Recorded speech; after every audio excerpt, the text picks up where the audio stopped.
Hey everybody, welcome to another video, and in today's video I'll be talking about Game 3 of the Toronto Blue Jays season.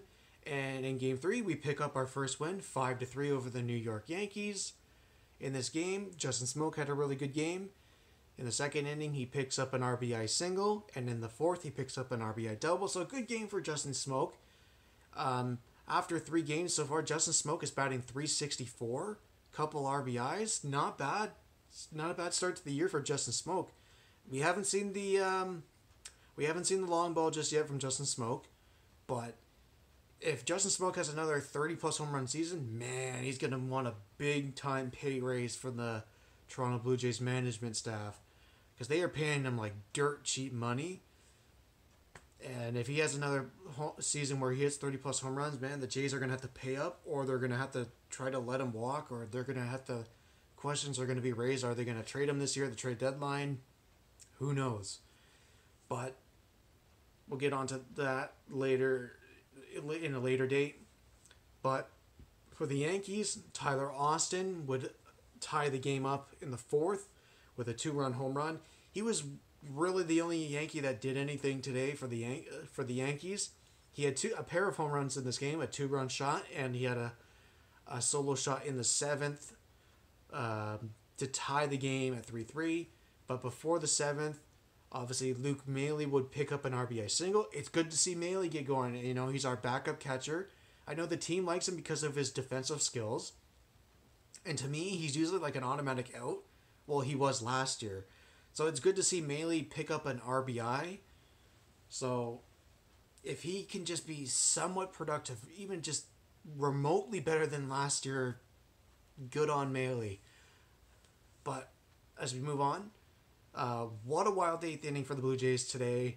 If you didn't see it, you had to watch the whole 8th inning. It was an incredible inning, some of the best baseball I've seen. So Solarte picks up his first home run as a Blue Jay, an absolute no-doubter to center field, which would give the Blue Jays a 4-3 lead. Later in that inning, Kevin Pillar would get on base. So Kevin Pillar, since he's on base, Blue Jays want to manufacture some runs, steal second. I'm like, okay, he steals second, that's nice. And then he steals third. I'm like, okay, wow, okay, that's nice. Now he's only 90 feet away. So then I'm watching the TV, and I'm looking, I'm like, he's halfway down the third base line. I'm like, what's he doing? It looks like he's going to steal home. And sure enough, he just goes off on a mad dash. Betances doesn't even notice him until he's practically almost at home, and it's like he throws a wild... He just quickly tries to get the ball in there. He completely airmails it. Hits the backstop. Maile, who was on second, advances to third. And Pillar steals home. 3 stolen bases in 1 inning for Pillar. He had 15 all of last year. What a game for Pillar. Now, the question that I thought about after this game, I'm like, what if Pillar... Can Pillar be like a 2020 player? Now, for those of you who don't know, when they say a 2020 player, that's a player that hits 20 home runs and has 20+ stolen bases. It's very hard to do in the game of baseball.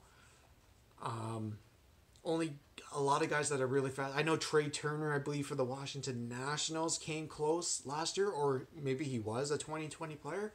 That's very, very hard to do, to pick up 20+ stolen bases and 20+ home runs in a year. Pillar has it. I mean, he's got 1 home run already this year through 3 games. He's already got 3 stolen bases already. He had 3 in 1 inning.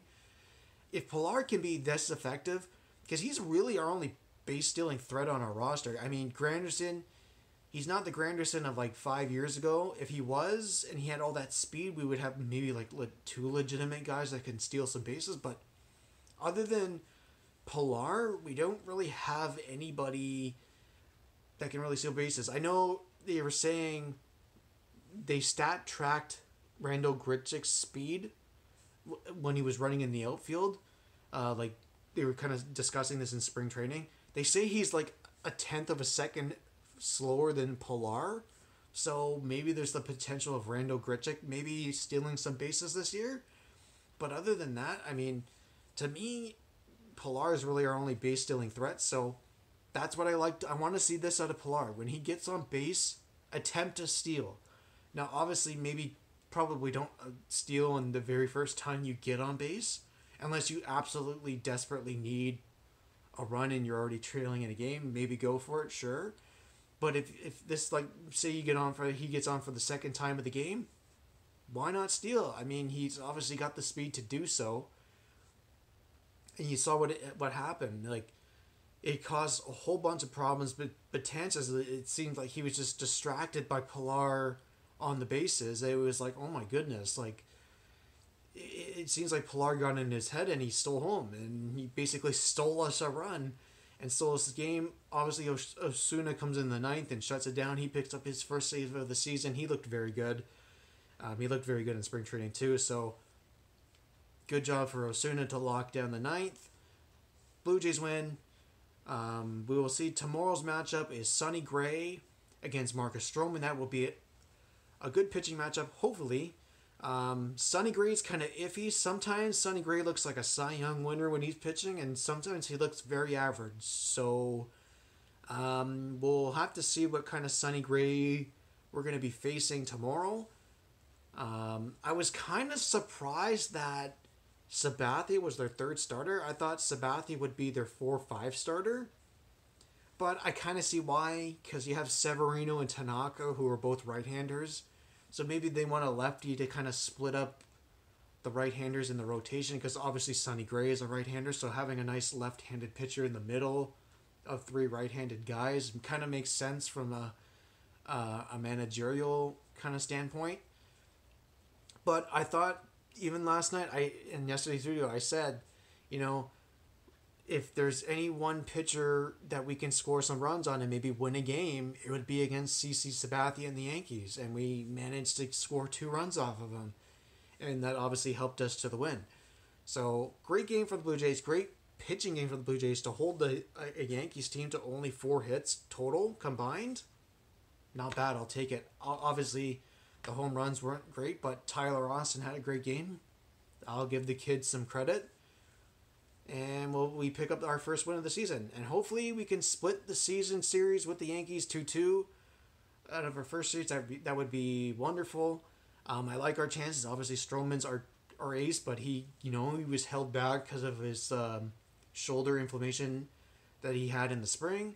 So we'll get to see Marcus Stroman pitch. It should be a very good pitching matchup. I'm assuming Sonny Gray's going to pitch like a Cy Young, and it'll be a real pitcher's duel like it has been so far this series, except for today's game.